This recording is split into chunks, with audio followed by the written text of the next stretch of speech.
अस्सलाम वालेकुम स्टूडेंट्स। आज हमारा सेकेंड ईयर क्लास का पहला बाकायदा एक लेक्चर है और हम डिस्कस करने जा रहे हैं कूलम्स लॉ। मैं अपने इंट्रोडक्शन में आप लोगों को बता चुका हूं कि चार्ज क्या है।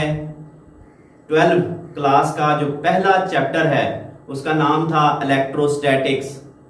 इलेक्ट्रोस्टैटिक्स की डेफिनेशन हम कर चुके हैं, the study of charges at rest.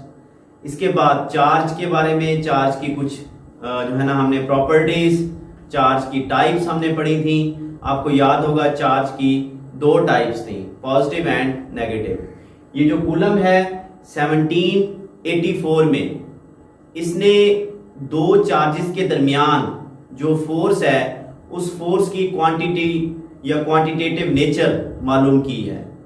तो इन 1784 हम यहीं से स्टार्ट करेंगे। इन 1784 कूलम जो कि एक फ्रेंच आर्मी पर्सन था, फ्रेंच आर्मी का इंजीनियर था, इसने मेजर किया the quantitative nature of force between charges या बिटवीन टू चार्जेस। इसकी स्टेटमेंट, कूलम लॉ की स्टेटमेंट क्या थी? कूलम के मुताबिक अगर हमारे पास दो चार्जेस हों, भले वो लाइक चार्जेस हों या अनलाइक हों, से हमारे पास स्टूडेंट ये एक चार्ज है पॉजिटिव चार्ज, ये दूसरा चार्ज है से ये भी पॉजिटिव, इसका नाम लेते हैं Q1, ये चार्ज है Q2, इसकी मैग्नीट्यूड है। इन दोनों के दरमियान डिस्टेंस से R है, these are separated by distance R। अब चूंकि like charges repel each other, Q2 इसके ऊपर फोर्स लगाएगा, ये इसको रिपेल करेगा, Q1 जो है ये इसको जो है ना रिपेल करेगा, ये इसकी फोर्स है। अब कूलम ने इस फोर्स की मैग्नीट्यूड मालूम की है। कूलम कहता है कि दो चार्जेस के दरमियान जो फोर्स है वो डायरेक्टली प्रोपोर्शनल है। ये इनके दरमियान लगने वाली फोर्स डायरेक्टली प्रोपोर्शनल है प्रोडक्ट ऑफ मैग्नीट्यूड्स, यानी Q1 इंटू Q2, चार्जेस के मैग्नीट्यूड के प्रोडक्ट के डायरेक्टली प्रोपोर्शनल। और इनके दरमियान जो फासला है उस फासले के स्क्वायर के इनवर्सली प्रोपोर्शनल है, यानी force between two charges is inversely proportional to square of distance between the charges. से ये मेरे पास इक्वेशन 1 है, ये मेरे पास इक्वेशन 2 है। पहले मैं इसकी स्टेटमेंट लिखूंगा, द फोर्स ऑफ अट्रैक्शन, ये फोर्स अट्रैक्शन भी हो सकती थी, रिपल्जन भी हो सकती है। डेफिनेशन करेंगे, द फोर्स ऑफ अट्रैक्शन और रिपल्जन बिटवीन टू चार्जेस, दो चार्जेस के दरमियान, is directly proportional.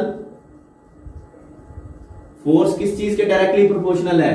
Product of magnitude of charges proportional to product of magnitude of charges, charges की मैग्नीट्यूड के प्रोडक्ट के डायरेक्टली प्रोपोर्शनल है। और इनवर्सली प्रोपोर्शनल किसके है? आपके सामने है, and force is inversely proportional to square of distance between the charges, to square of distance between those charges, ये है। Keep in mind that Coulomb law is applicable only for point charges, only for point charges. Coulomb law सिर्फ point charges के लिए है, अब point charges की definition मैं introduction वाले लेक्चर में आपको डेफिनेशन करवा चुका हूं। ठीक हो गया। अब हमारे पास ये इसकी मैथमेटिकल फॉर्म है। मैं क्या करता हूं, इक्वेशन नंबर 1 और 2 को कंबाइन कर लेता हूं, तो मेरे पास कूलम फोर्स F प्रोपोर्शनल हो जाएगी Q1 Q2 over R square. ये प्रोपोर्शनैलिटी को खत्म करेंगे तो हमारे पास Coulomb force F is equal to K Q1 Q2 over R square. ये है जी mathematical formula for Coulomb's law. अब कूलम्स लॉ अगर हम के मुताबिक फोर्स को देखें, इन दो चार्जेस के दरमियान जो फोर्स है वो अगर हम चार्जेस की मैग्नीट्यूड को ज्यादा कर देंगे, इन चार्जेस की मैग्नीट्यूड को डबल कर देंगे, तो आपके सामने फोर्स भी डबल हो जाएगी। इसी तरह अगर हम डिस्टेंस को कम करेंगे, ये देखें, ये डिस्टेंस और फोर्स का इनवर्स रिलेशन है। डिस्टेंस को कम करेंगे फोर्स ज्यादा होगी, डिस्टेंस को अगर हम ज्यादा कर देंगे चार्जेस के दरमियान, अगर R ज्यादा, फोर्स क्या हो जाएगी, कम हो जाएगी। खैर, इसमें ये K क्या है, K is a constant of proportionality. K एक प्रोपोर्शनैलिटी कांस्टेंट है, इसको कहते हैं कूलम्स कांस्टेंट। और ऐसे यूनिट्स में K की जो वैल्यू है ये याद रखना, K बराबर होता है 1/4 पाई एप्सिलॉन नॉट। इसमें पाई आप जानते हैं, एप्सिलॉन नॉट क्या है, epsilon not is permittivity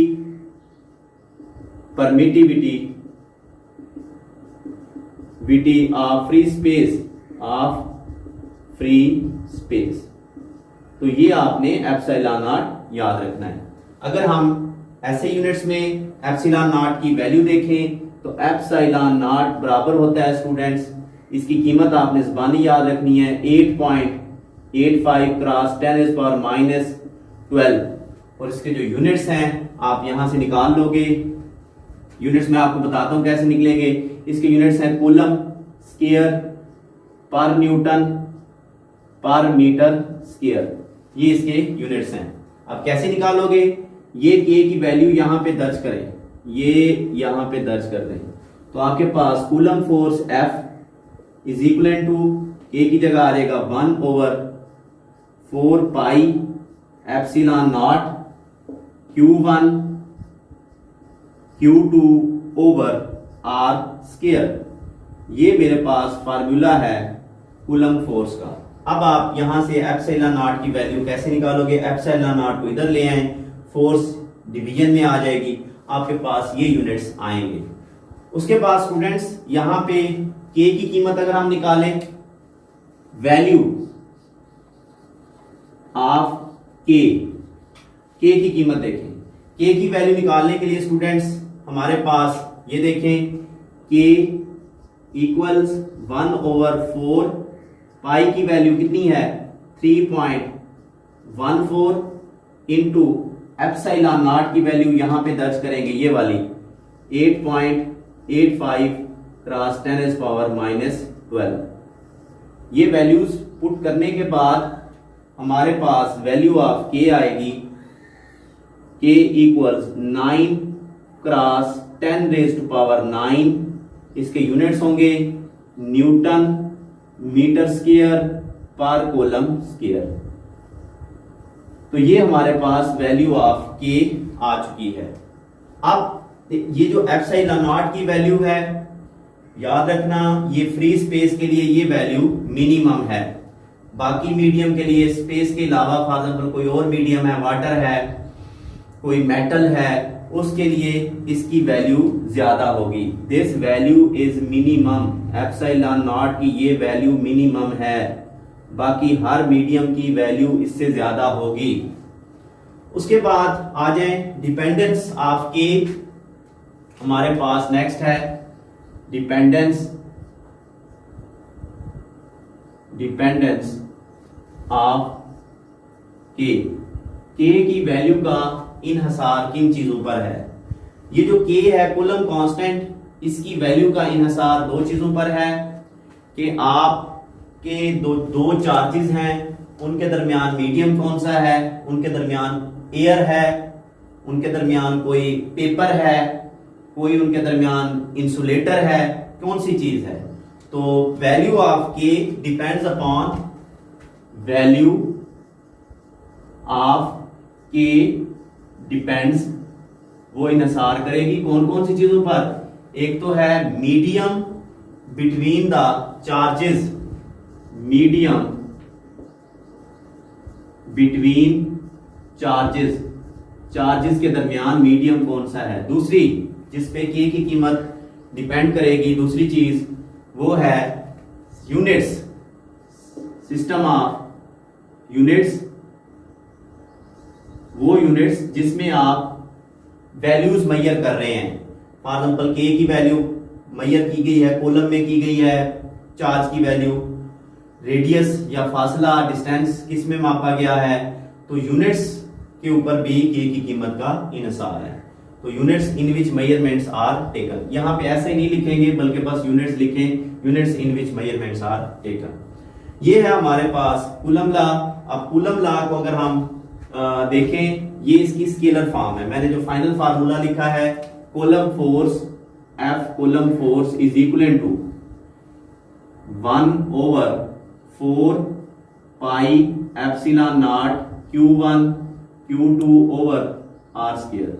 student ये मेरे पास कूलम लॉ का फाइनल मैथमेटिकल फार्मूला है। अब मैं लिखूंगा कूलम लॉ को इन वेक्टर फॉर्म। ये अभी तक मैंने स्केलर फॉर्म पढ़ाई है आपको, तो वेक्टर फॉर्म में कूलम लॉ कैसे लिखा जाएगा, यहां पे हेडिंग दे लेते हैं इन vector form.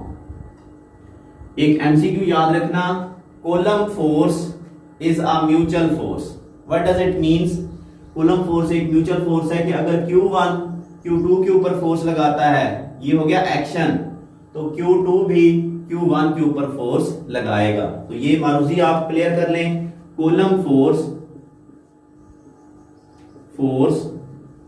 Is a mutual force. Mutual force का मतलब क्या हुआ कि if Q1 exert a force, अगर Q1 एक फोर्स लगा रहा है on Q2, then Q2 will also exert a force. खैर, इसको क्लियर करने के बाद अब मैं वेक्टर फॉर्म की तरफ आपको लेके जाऊंगा। वेक्टर फॉर्म में लेट मैं डायग्राम फिर से बनाने लगा हूं। मेरे पास दो चार्जेस हैं स्टूडेंट, ये देखें, ये एक चार्ज है और ये दूसरा चार्ज है। से ये देखिए मैंने फिर से लाइक चार्जेस ड्रा किए हैं, एक जैसे हैं, दोनों के दरमियान जो डिस्टेंस है वो r है।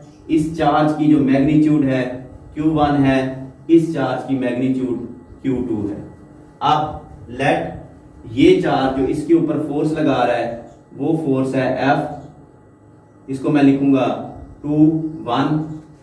इसका मतलब है फोर्स जो लगाई है, किसने लगाई है, चार्ज नंबर 1 ने, किसके ऊपर, चार्ज नंबर 2 के ऊपर। इसी तरह ये चार्ज 2 इसके ऊपर ज़ाहिर है ये रिपेल करेगा इसको, ये इस तरफ मेरी तरफ फोर्स लगाएगा और ये फोर्स होगी F12।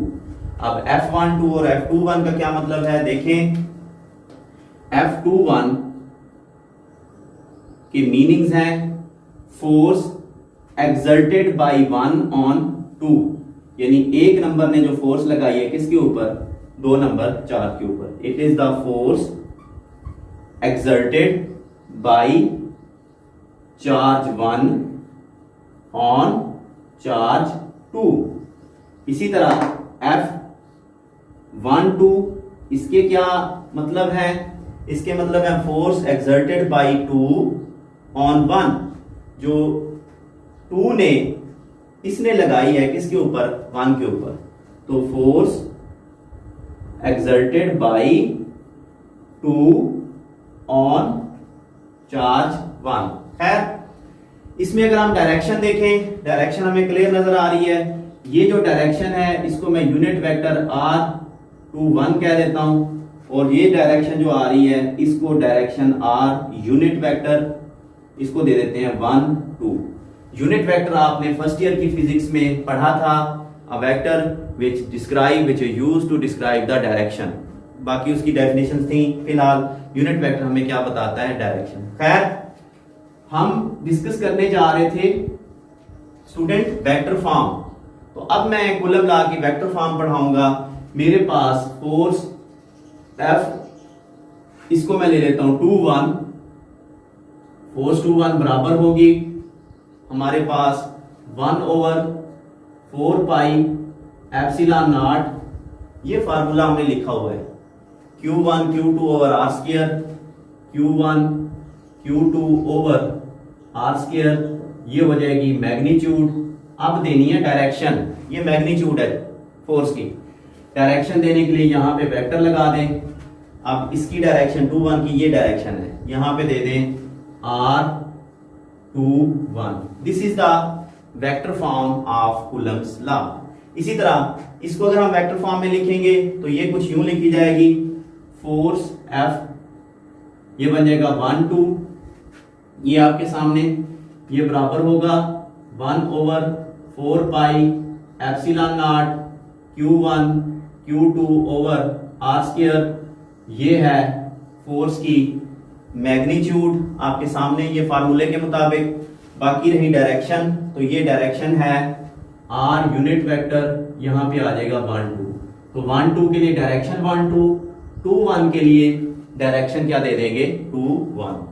एक चीज आप गौर करें तो क्लियर कट नजर आ रहा है, फोर्स की जो मैग्नीट्यूड है, मॉडुलस वैल्यू है, वो तो सेम है, लेकिन अगर हम डायरेक्शन देखें, ये डायरेक्शन मेरी तरफ है, ये देखें, और वो डायरेक्शन मुझसे अवे है, तो it means that magnitude same है, direction R2-1 is equal to minus R1-2। Clear हमें नजर आ रहा है। इट मींस दैट जो फोर्सेस हैं, ये वाली फोर्सेस, फोर्स F1-2 बराबर होगी फोर्स F2-1 के, मैग्नीट्यूड में बराबर होगी, लेकिन अगर हम वेक्टर फॉर्म में देखें तो डायरेक्शन में वो क्या हो जाएगी, अपोजिट। तो ये किस चीज को वेरीफाई कर रहा है, ये न्यूटन थर्ड लॉ को वेरीफाई कर रहा है। Means action and reaction are equal in magnitude but they are opposite in direction. So आपको एक एमसीक्यू मिला यहां से। So Coulomb's law is according to Newton's third law। ये बात याद रखना, कूलम्स लॉ न्यूटन के थर्ड लॉ को वेरीफाई करता है। बहुत आसान टॉपिक है, मैथमेटिकल है। हमने कूलम्स लॉ पढ़ा है 1784 में। Army engineer, French army engineer coulomb ने एक लॉ पेश किया जो चार्जेस के दरमियान फोर्स की क्वांटिटेटिव नेचर बताता है कि दो चार्जेस के माबैन जो लगने वाली फोर्स है, वो अट्रैक्शन हो या रिपल्जन हो, वो फोर्स हम कैसे कैलकुलेट कर सकते हैं।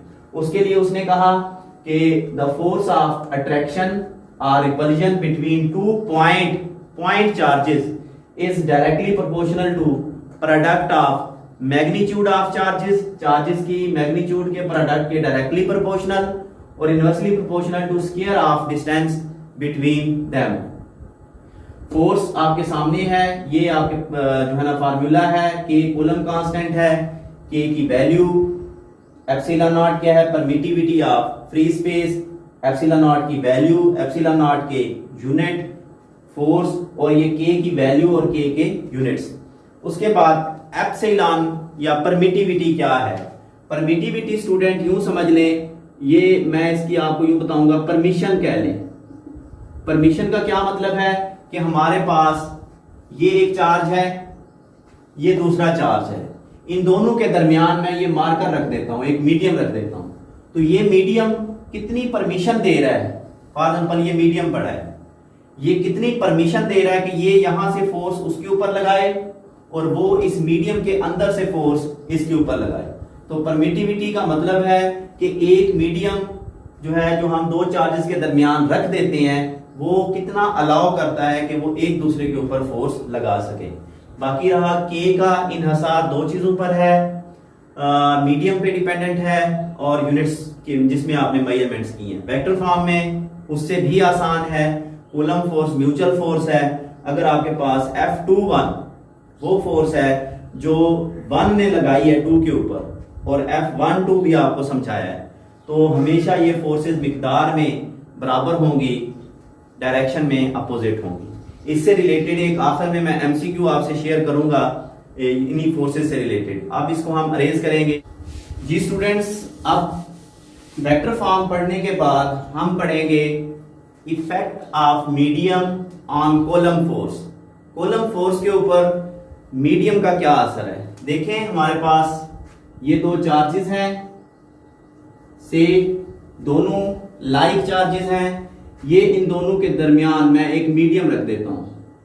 से ये कोई भी डाई इलेक्ट्रिक मटेरियल है। डाई इलेक्ट्रिक यूं समझ लें इंसुलेटर ही होता है।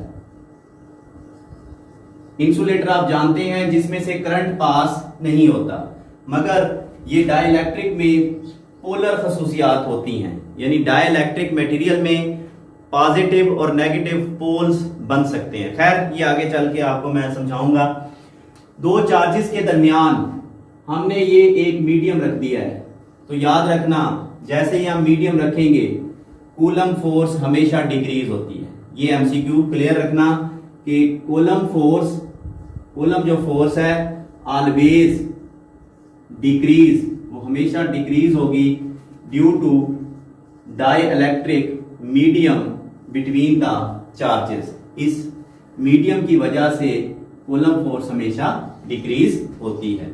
अब इसको जो है ना आपसे शॉर्ट क्वेश्चन पूछा जाता है, why Coulomb force decreases due to dielectric medium. उसका आंसर देखें स्टूडेंट, जो कूलम फोर्स है फॉर फ्री स्पेस या एयर, तो वो मैं आपको भी पढ़ाया मैंने आपको। वो फार्मूला क्या था, ये आपके सामने है कूलम फोर्स का फार्मूला। तो कूलम फोर्स बराबर होती है 1/4 pi epsilon naught Q1 Q2 over R square. मैं इसकी जो है ना बस स्केलर फॉर्म लिख रहा हूं यहां। ये हमारे पास एक इक्वेशन है। अब जब हम मीडियम कोई रखेंगे तो कूलम फोर्स फॉर मीडियम,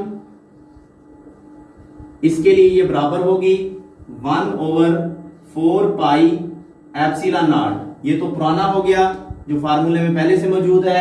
यहां पे एक नया पैरामीटर आ जाएगा epsilon R into Q1 Q2 over R square. इसको मैं कह देता हूं इक्वेशन नंबर 2। बाकी तकरीबन हर चीज दोनों इक्वेशंस में सेम है। जो फर्क आ रहा है वो आ रहा है एप्सिलॉन R का। एप्सिलॉन R क्या है? एप्सिलॉन R इसको कहते हैं रिलेटिव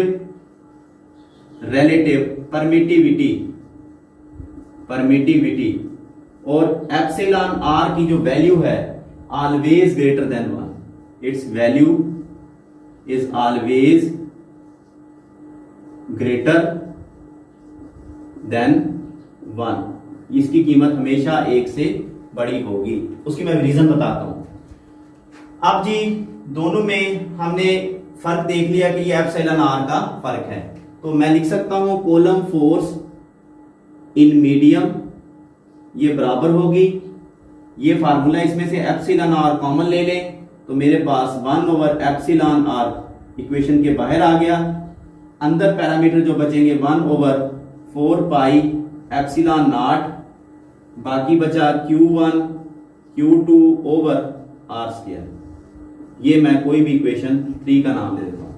इट मींस दैट ये एप्सिलॉन R अगर हम बाहर निकालते हैं तो बाकी ये सारा आप इसको गौर से देखें, ये आपके सामने ये 1/एप्सिलॉन नॉट 4 पाई एप्सिलॉन नॉट, ये Q1 Q2 over R square, और ये किसके बराबर है? ये फोर्स इन एयर के बराबर है। तो force Coulomb force in medium equals 1/एप्सिलॉन R relative permittivity into force in air.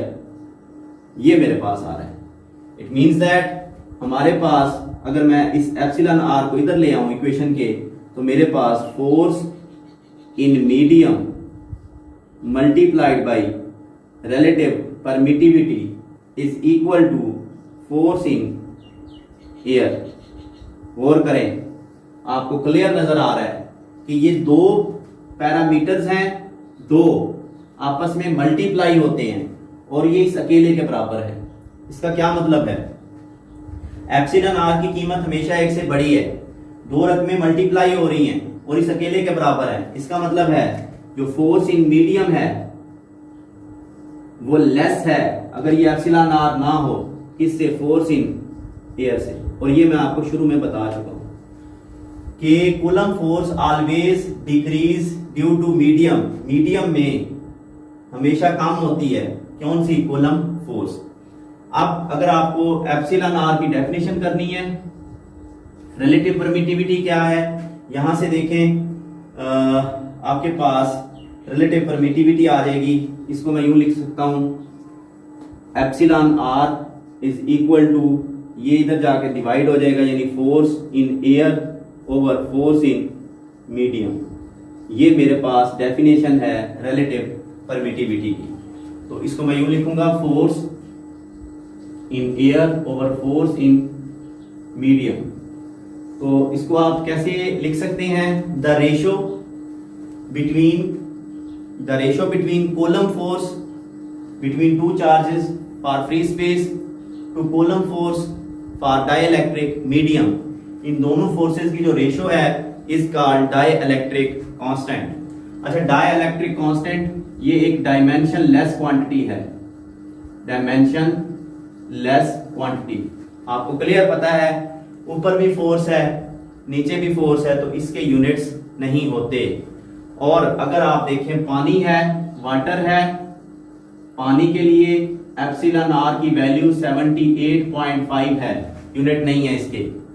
इसी तरह मुख्तलिफ मटेरियल्स की रिलेटिव परमिटिविटी मुख्तलिफ होती है। हमारे पास अगर मेटल्स हैं, मेटल्स के लिए एप्सिलॉन आर की कीमत इंफिनिटी है। एमसीक्यू याद रखना, फॉर मेटल्स वैल्यू ऑफ एप्सिल, भले जो भी मेटल है, वो सिल्वर है, कॉपर है, उनके लिए एप्सिलॉन आर रिलेटिव परमिटिविटी जो है वो इनफिनाइट होती है। और सबसे कम वैल्यू फ्री स्पेस की है, वो 1 है। और एयर के लिए अगर आप हवा को देखें, ये वैल्यू 1.006 एप्सिलॉन आर की वैल्यू। उसमें जो है ना, याद रखना कि आपसे अगर एमसीक्यू पूछा जाए कि अगर दो चार्जेस के दरमियान कोई डाई इलेक्ट्रिक मटेरियल, कोई इंसुलेटर रख दिया जाए, तो उसकी वजह से फोर्स हमेशा क्या होगी? डिक्रीज होगी। एक मैंने कहा था कि इससे रिलेटेड मैं आपसे एमसीक्यू पूछूंगा। आप लोगों से एमसीक्यू पूछा जाता है कि दो चार्जेस हैं, एक है 1 कूलम, ये 1 कूलम चार्ज है, और एक है 10 कूलम, ये 10 कूलम चार्ज है। अब इन दोनों के दरमियान जो फोर्स होगी, फोर्स की रेशो क्या होगी? 1:1 होगी, या फोर्स 1:10 होगी, या 10:1 होगी। तो बज़ाहिर हमें यही लगता है कि ये छोटा चार्ज है और ये तो 10 कूलम बहुत बड़ा चार्ज है, तो जो फोर्स होगी वो होगी 1:10, क्योंकि ये बड़ा चार्ज ज्यादा फोर्स लगाएगा, छोटा चार्ज क्या लगाएगा? छोटी फोर्स। ये एग्जैक्टली गलत है। एक्चुअली आपको पता है कि जो फोर्सेस एक्शन और रिएक्शन क्या होते हैं? इक्वल होते हैं। जितनी फोर्स ये इसको लगाएगा उतनी ही फोर्स ये इसको लगाएगा, यानी जो रेशो निकलेगी वो क्या निकलेगी? 1:1। क्लियर नहीं हो रहा? अगर मैं आपसे पूछूं, सूरज बहुत बड़ा एक ऑब्जेक्ट है, जमीन बहुत छोटा एक ऑब्जेक्ट है। अब अगर मैं पूछूं कि सूरज जमीन के ऊपर ज्यादा फोर्स लगा रहा है या जमीन सूरज के ऊपर ज्यादा फोर्स लगा रही है, कौन ज्यादा फोर्स से खींच रहा है? तो अगर आप कहते हैं कि सन, आप गलत कहते हैं, क्योंकि दोनों जो है एक दूसरे को इक्वल फोर्स से अट्रैक्ट कर रहे हैं। जितनी फोर्स जमीन सूरज के ऊपर लगा रही है उतनी ही सूरज हमारी जमीन के ऊपर लगा रहा है। तो क्योंकि ये हम कह सकते हैं कूलम फोर्स है, म्यूचुअल फोर्सेस जो होती हैं वो आप कह सकते हैं, जहां पे आप एक्शन रिएक्शन की बात कर रहे हैं, इक्वल इन मैग्नीट्यूड, जब मैग्नीट्यूड इक्वल है तो रेशो क्या होगी? 1:1। हमने आज के आखिरी हिस्से में इफेक्ट ऑफ मीडियम पढ़ा है कि अगर दो चार्जेस के दरमियान कोई डाई इलेक्ट्रिक मीडियम रख दिया जाए तो कूलम फोर्स हमेशा कम होती है। ये हवा के लिए कूलम फोर्स का फार्मूला है, मीडियम के लिए सिर्फ एप्सिलॉन आर रिलेटिव परमिटिविटी कहते हैं ये आ जाएगा, बाकी हर चीज सेम है। मीडियम के लिए मैंने एप्सिलॉन आर को बाहर लिखा ब्रैकेट के अंदर, ये चीजें ये आपके सामने हैं, छोटे छोटे पॉइंट्स आपको बताए हैं, ये आपको समझाया है कि किस तरह से एयर में फोर्स मीडियम की फोर्स से ज्यादा है। अपना ख्याल रखिएगा। नेक्स्ट हम इंशाल्लाह फील्ड फोर्सेस के बारे में, इलेक्ट्रिक फील्ड के बारे में पढ़ेंगे। अल्लाह हाफिज।